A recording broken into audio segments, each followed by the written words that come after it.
Hey everyone, how you doing? Greg Johnston here, focusing on question one, talking about attitudes that we see in sports and competition, and how those attitudes manifest itself in business and politics and other institutions. I think, I asked myself the question, why do people cheat and circumvent rules? It's because they want to be the best.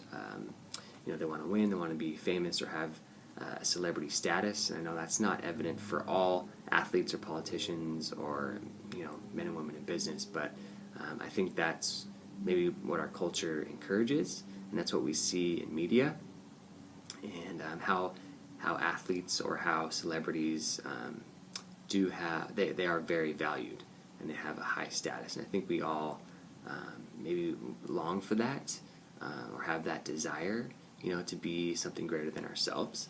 But I just thought that was interesting, and I think people get they get power hungry, or the emphasis in this culture is individualistic, and it's me first rather than the well-being of other people.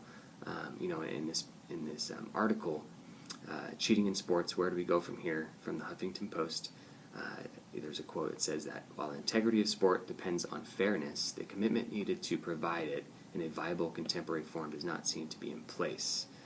Another quote, the financial and other benefits of gaining competitive advantage through enhancement techniques are significant, while the benefits of catching cheaters are not. Catching cheaters also carries the threat of economic and reputational harm if the perpetrators happen to be big stars. I think this is evident in sport, especially in sport. You look at Alex Rodriguez, you look at Barry Bonds, you look at Rafael Palmeiro in baseball, and how their futures and their careers are tarnished and they're tainted, and they're in question.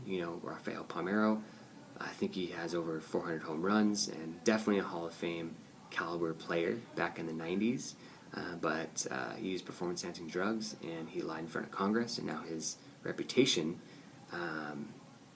and even his economic future is in harm, and it's tainted. You look at Alex Rodriguez; he's still playing right now for the New York Yankees, but I think he hit over 500 home runs.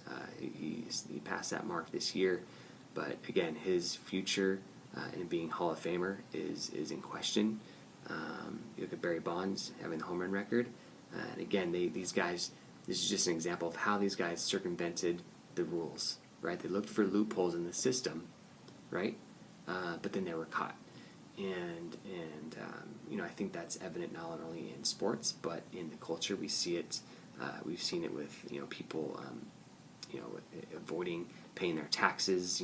Martha Stewart was convicted of insider trading and sent to prison. Bernie Madoff was arrested for financial fraud. These are just a few examples of how athletes and how men and women in kind of prominent roles, in America, how they've also searched for loopholes and trying to circumvent the rules that are established in the society. So that's question one. Question two, to what degree does sport reflect society and society reflect sport? And I think my answers to question one also can be applied to this question. But I think sports in this country reflect our capitalistic society. The main objective for sport franchises and businesses or business owner is to provide a service, and then in order to acquire revenue. So they provide a service in order to acquire revenue, right? And it's just this ideology with the intent to win and to make as much money as possible is very widespread in this culture. And the more money you have, the more status you have, the more power you have. So I also, I thought of gender inequality and also racial discrimination.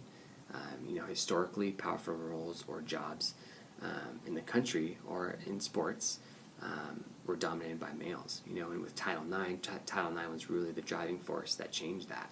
And I found this article in Women's Sports Foundation. It says, since 1972, female participation in high school sports has increased by more than 900%. And I think that's it's exponential. So Title IX is really leveling the playing field in contemporary society and sport. We see women in prominent or powerful roles. Hillary Clinton, well, Jeannie Buss with the Lakers at one point. You see women who are now becoming coaches in the NBA for the San Antonio Spurs. So I think historically, society has reflected sport when it comes to gender, and sport reflected society. And as far as racial discrimination, you look at Jackie Robinson breaking the color barrier, and that really opened the floodgates for other players of different backgrounds and ethnicities to really make a name for themselves in sport. And you look at the minor leagues right now. Most of the players are from Latin America in the minor leagues. So those are just a couple of examples of how society reflects sport and how sport reflects society. Thanks for listening, and looking forward to future discussions. Thanks.